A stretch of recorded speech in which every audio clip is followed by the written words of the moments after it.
Assalamualaikum warahmatullahi wabarakatuh, teman-teman. Ketemu lagi di Bengkel Babak Servis, bengkel tempatnya para teknisi-teknisi pemula kumpul. Di sini saya akan berbagi seputar perbaikan-perbaikan khususnya bagi yang para pemula, dari perbaikan mungkin yang paling ringan dan nanti akan lebih pada yang paling berat lah, seperti itu. Jadi kali ini saya akan membagikan pentingnya sebuah pengukuran, Jadi di televisi itu bukan cuma spare part rusak kita ganti, bukan cuma seperti itu, tapi pentingnya sebuah pengukuran agar kenapa? Agar kita nggak kena seperti kena perangkap offset. Kalau dari istilah bola, nggak taunya kita mau menyerang, nggak taunya kita itu terjebak dalam perangkap offset. Jadi kali ini saya akan membagikan sebuah tutorial yang nggak kalah penting dari tutorial kemarin. Ini cukup sederhana, tapi ini amat sangat penting buat yang pemula. Karena kenapa? Saya khawatir teman-teman akan terkena jebakan offset. Jadi Anda sudah ganti ini, sudah ganti ono, sudah ganti ini, sudah ganti ono, tapi TV nggak mau hidup-hidup. Jadi kasus kali ini, nih teman-teman bisa diperhatikan. Kita langsung aja. Nih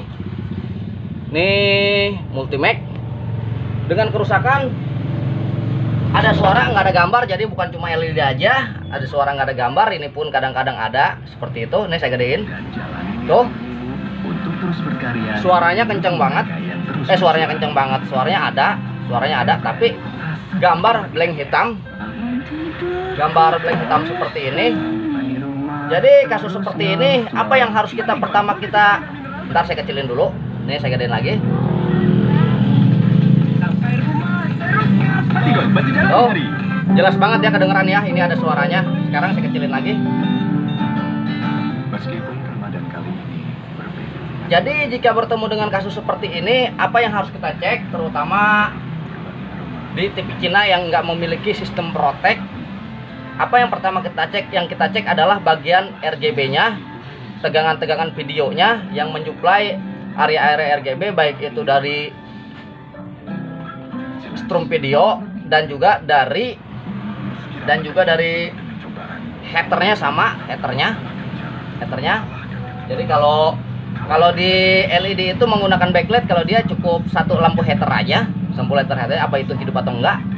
Oke teman-teman, tanpa saya harus matikan, kita langsung aja eksekusi. Ntar saya nyari posisi yang enak.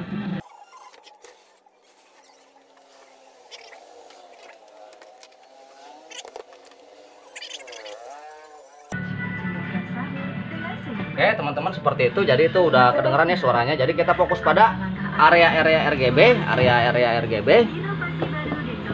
Dimana area RGB ini dia di belakang tabung, di belakang soket. Sayang ini gimana megangnya? Oh, rada susah. Bentar saya cari posisi yang enak.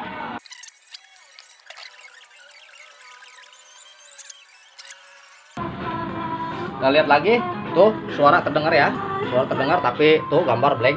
Oke teman-teman, lanjut lagi. Jadi yang kita harus pastikan adalah nih di area RGB.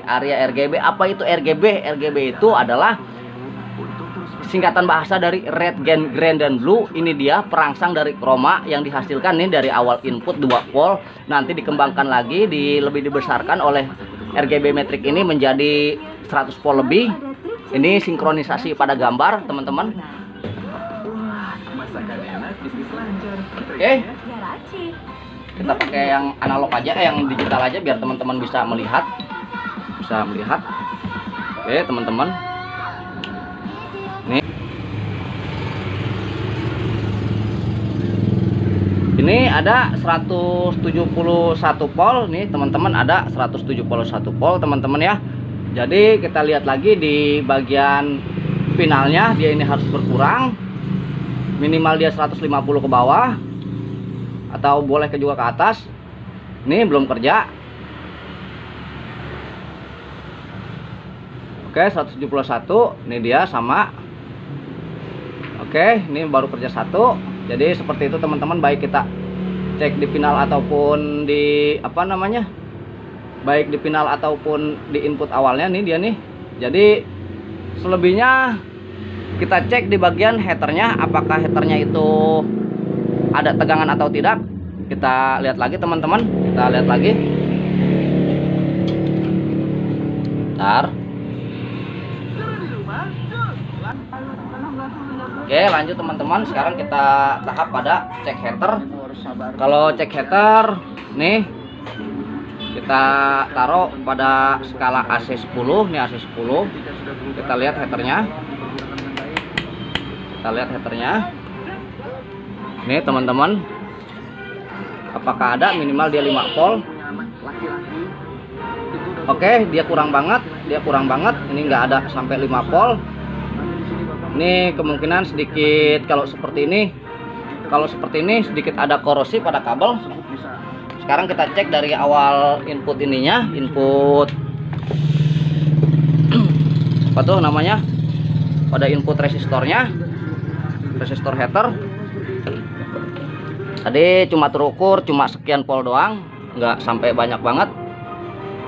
Nih, bentar ya, saya cari dulu. Ini dia teman-teman nih, ada ini sebuah resistor menuju kabel atas. Kita cek di atasnya. Tadi cuma terukur sekitar 1 voltan aja.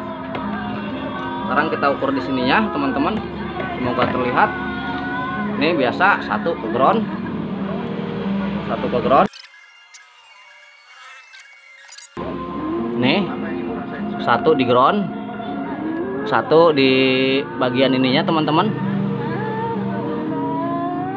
Ini bentar, ini dia. Oh salah. Belum pernah, pasti Bapak bingung dong bagaimana cara menghabiskannya. Karena di sini Bapak punya tugas untuk Bentar. ini dan jangka waktu yang hanya sedikit saja, Pak. Ya, waktu Bapak tidak.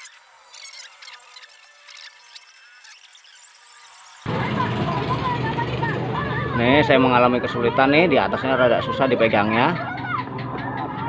Tuh teman-teman, kalau di sini ada tuh teman-teman, tuh tinggi 5 volt, tapi kalau di atas nggak ada, dapat. Jadi kesimpulannya seperti ini teman-teman. Ini cuma di TV Cina aja, karena kalau TV-TV yang lain kualitasnya lumayan bagus. Ini khusus di TV Cina aja. Jadi gimana cara penanganannya? Cukup ini kita kebawahin. Harganya kalau yang 450 tuh. Bentar, saya matiin dulu berisik. Nih saya memakai kabel ini aja nih, Jadi kita jumper antara ini dan sampai ke ini nih, ke jalur heaternya, ke jalur heater dia nih. Jalur heater sebenarnya ini kabelnya bermasalah, sering banget kalau TV Cina seperti ini. Jadi kenapa saya bilang ini penting? Karena kenapa khawatir teman-teman terperangkap dalam jebakan offset ketika teman-teman perbaiki. Ini bagus, itu bagus, tapi teman-teman nggak menduga bahwa kabel ini yang bermasalah. Oke, lanjut teman-teman. Ini biasa banget kalau TV Cina seperti ini. Sebenarnya kasus ini kasus mudah apabila teman-teman bisa cara mengukurnya, kasus mudah. Nih teman-teman, nih 1, dan nih bagian heaternya nih, silahkan dilihat teman-teman. Nih bagian dianya nih, saya perbesar lagi, saya zoom. Oke, bentar ya, nggak kelihatan ya teman-teman ya. Oke, cukup fokusnya. Nih dia nih jalurnya nih, jalur yang kedua nih. Kita taruh aja di sini, nggak apa-apa. Karena kenapa ini ada W itu kawat. Jadi setelah ini kita lihat teman-teman. Kita lihat.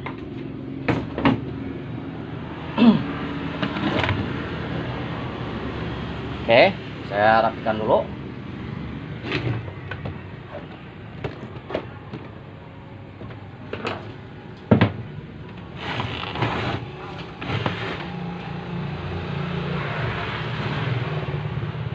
Bentar, saya pasang antena dulu. Bentar, saya kecilin.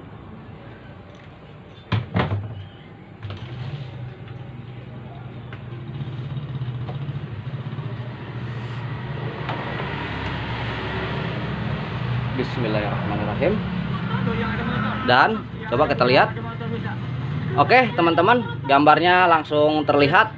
Jadi alhamdulillah ini langsung cuma hanya seperti itu aja teman-teman perbaikannya. Tapi ini lumayan penting buat pemula-pemula, meskipun jarang kasus seperti ini. Ini kasus yang jarang, kasus yang cuma disebabkan oleh kabel yang rapuh. Jadi seperti itu teman-teman. Buat teman-teman yang belum gabung di channel saya, channel Babak Servis, tempat tutorialnya para teknisi pemula, silahkan klik subscribe. Jangan lupa juga klik lonceng, karena kenapa? Setiap saya ada pembaruan teman-teman akan tahu. Khususnya untuk yang pemula, karena kenapa di sini saya akan menyajikan perbaikan-perbaikan yang mungkin lebih gampang untuk dicerna buat teman-teman pemula. Karena kenapa? Dulu juga sama saya pemula, dulu juga sama saya terjebak sama seperti ini.